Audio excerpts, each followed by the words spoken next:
The music stopped the moment he asked it.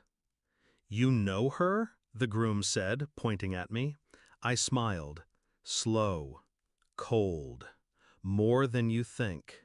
And just like that, the wedding hall turned into my stage. 10 years earlier, I was nothing. At least that's what they made me believe. My family had a golden daughter, my younger sister, Sophia.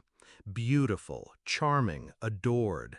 And then there was me, the awkward one, the ugly high school grad. That's what my own mother called me the night of my graduation, when I begged them to attend. "No one wants to see you in those photos. You'll embarrass us." They didn't show up. Not my parents, not Sophia, not anyone.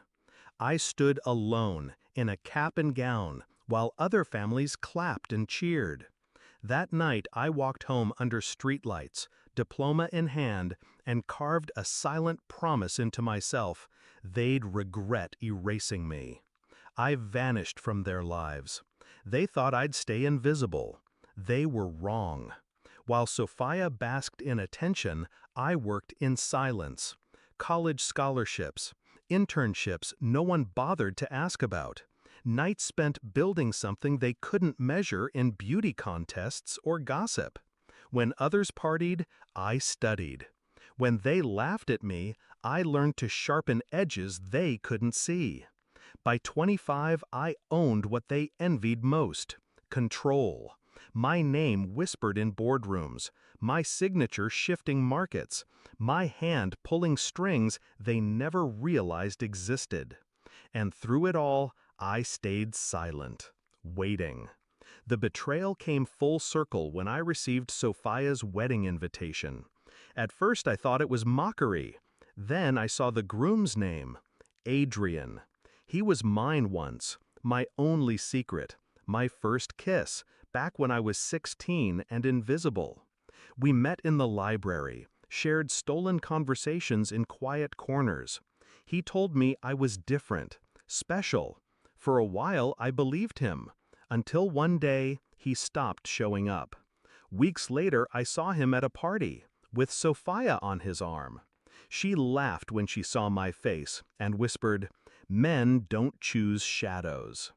That was the last time I ever cried over either of them. And now, 10 years later, they wanted me at their wedding. Perfect. I arrived like smoke. A fitted black dress, hair swept back, no desperation in my eyes. The family who once called me worthless gawked like they'd seen a ghost. But I didn't flinch. I moved through the hall with the calm of someone who already owned the ending. The ceremony began, glittering and hollow. My parents preened in the front row. Sophia glowed, radiant in white, Adrian by her side, smug and oblivious. Until the moment he saw me.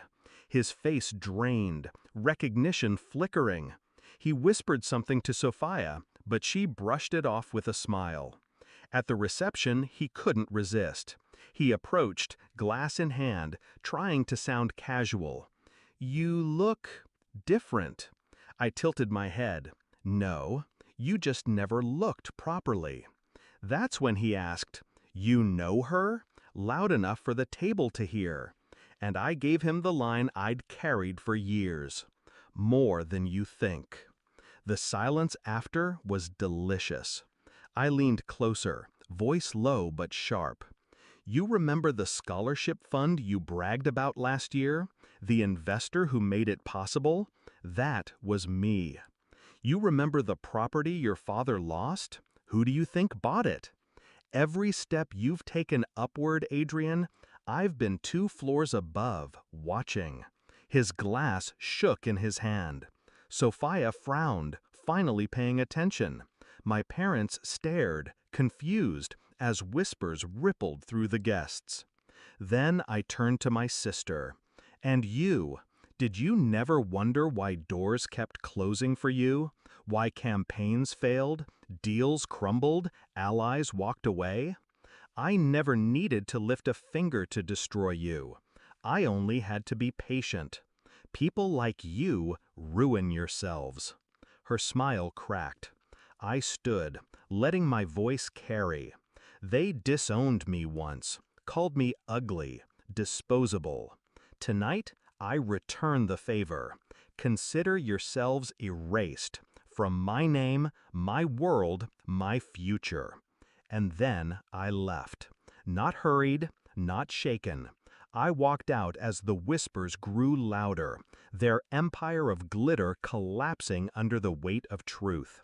That night, I sat in my car and looked at my reflection in the rearview mirror. Not beautiful, not ugly, just me, stronger than the girl they discarded. Revenge hadn't been fire or fury. It had been silence, patience, and precision. Now, when they look back, they'll remember not the wedding, not the vows, not the flowers.